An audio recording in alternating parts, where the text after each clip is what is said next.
A southern Kentucky school system has been dealing with a large number of students using e-cigarettes. School leaders and police in Whitley County are praising a decision by the Food and Drug Administration that deals with the distribution of a popular brand of vaping products. WIMT's Phil Pendleton has more.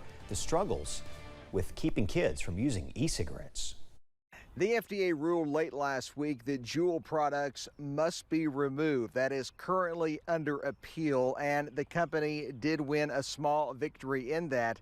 But school leaders here at Williamsburg Independent tell me that anything to keep vaping products out of kids' hands is certainly very good news. It's a constant, it's a daily struggle that we go through. Tim Milton says hardly a day goes by they don't confiscate an e-cigarette from a student at Williamsburg schools. He says too many students are addicted to vaping products. All of these the signs of that. Products confiscated from kids. He says it's an uphill battle trying to restrict the use of them.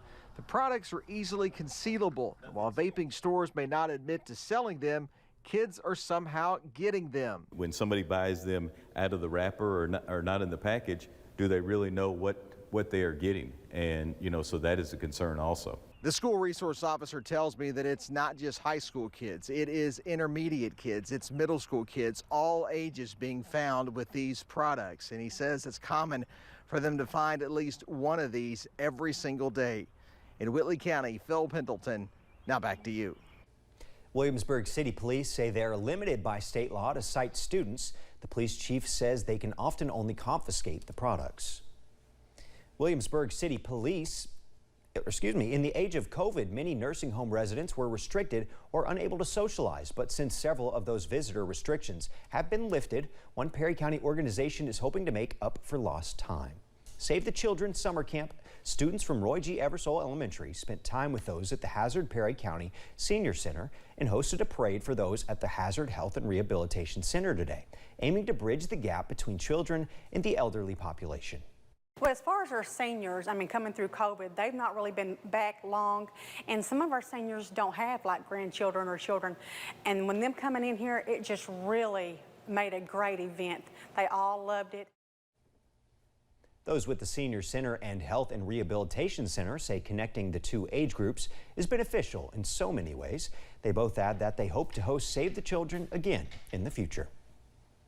Groups of red shirts are pouring through Pike County as churches from the area gather together this week under one mission: to love loud. The annual Love Loud event kicked off today with groups washing cars, landscaping, and doing construction projects across Pike County. Groups will be out through the week giving back, something organizers say is always a blessing to be a part of.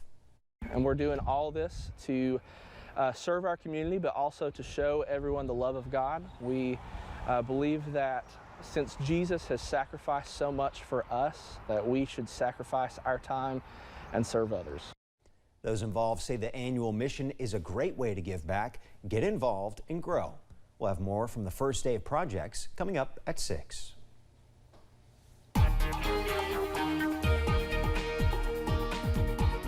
Well, we've been talking about it this afternoon. Absolutely fantastic weather around the region, and we'll continue to see plenty of that as we run through the remainder of this evening. Outside at the moment, look at that sky from our camera at UVA Wise. It's absolutely fantastic. It looks like a postcard outside. Beautiful blue skies, just a few of those fair weather clouds bubbling up in the heat of the afternoon, combined with what's left of those wispy cirrus clouds from a little bit earlier, sitting at 70. It's a gorgeous afternoon.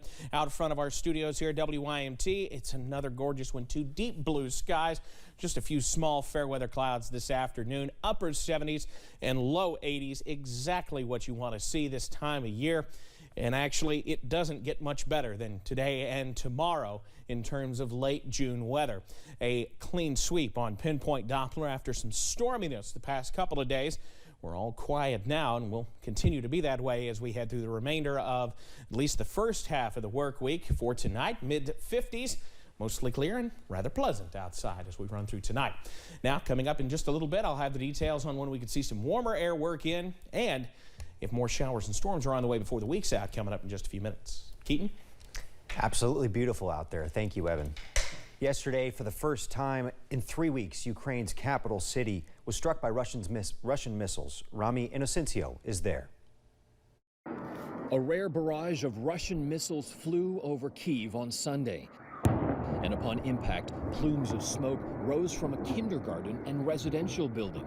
6 people were injured, including this 7-year-old girl and her Russian mother. Her father did not survive. That missile hit the roof of their apartment complex, but it's actually not the first time that it's been hit. The last time was about 2 months ago. Now, one possibility is that Russian forces are targeting a Soviet-era arms factory that's literally this one across the street. Ukraine's President Volodymyr Zelensky said some missiles had been shot down, but called for more modern defenses from the international community. That has started to arrive. These destroyed military trucks are believed to be the first Russian targets hit by U.S.-supplied guided rocket systems, known as HIMARS, that arrived in Ukraine just days ago. Too late to save the eastern city of Severodonetsk. That city fell on Saturday as Ukrainian troops were ordered to pull out. Russia is cementing its control over the whole Donbas region, a territorial and morale hit to Ukraine in this war now starting its 5th month. Ramy Inocencio, CBS News. U.S. officials say they are ready to send more military aid to Ukraine. Senior administration officials say the White House plans to announce it's providing an advanced surface-to-air missile defense system this week. More than 4 months after she was arrested at a Moscow airport for cannabis possession, American basketball star Brittney Griner appeared in court today for a preliminary hearing ahead of her trial. The Phoenix Mercury star, considered in some polls to be the United States' most gifted female athlete, could face 10 years in prison if convicted on charges of large-scale transportation of drugs. Fewer than 1% of defendants in Russian criminal cases are acquitted, and unlike in the U.S., acquittals cannot be overturned. The January 6th committee investigating the attack on the U.S. Capitol will meet for another public hearing Tuesday afternoon. This move catches some by surprise as officials expected the committee to take a break ahead of the upcoming 4th of July holiday. So far, there's been no word about a list or topic for the day, but the committee issued a statement saying it will, quote, present recently obtained evidence and receive witness testimony. The hearing will be live streamed and open to the media. This will be the committee's 6th hearing thus far this month. A Subway worker was fatally shot in Atlanta and another injured by a customer reportedly angry about too much mayonnaise on a sub. The Subway owner says a customer was upset and complained about the amount of mayo Sunday night. Things escalated and the customer shot 2 workers. He said the manager also had a gun and exchanged gunfire with the customer, but missed, and it ended up in a shootout in the parking lot. Police say they're interviewing a person of interest in custody. The owner says both employees who were shot were young women who had worked there less than a month. The second woman who was shot was hospitalized. No word on the extent of her injuries. A former Minneapolis police officer who shot and killed a woman while he was on the job is now out of jail. Mohammed Noor served 3 years in prison for killing Justine Ruszczyk. In 2017, she called police to report a possible sexual assault behind her home. And when Noor showed up with his partner, Ruszczyk walked up to their squad car, but Noor says in the dark, empty alley, he was worried she was a threat. And he said he feared for his partner's life, so he shot her. Noor will be on supervised release until the beginning of 2024. An amazing discovery in the permafrost of a Canadian gold field. Gold miners found this mummified baby woolly mammoth Tuesday in the territory of Yukon. The Yukon government said the baby is female and likely died during the Ice Age more than 30,000 years ago. The government says a partial mammoth calf was found in 1948 in Alaska, but this is the first near complete and best preserved mummified woolly mammoth ever found in North America.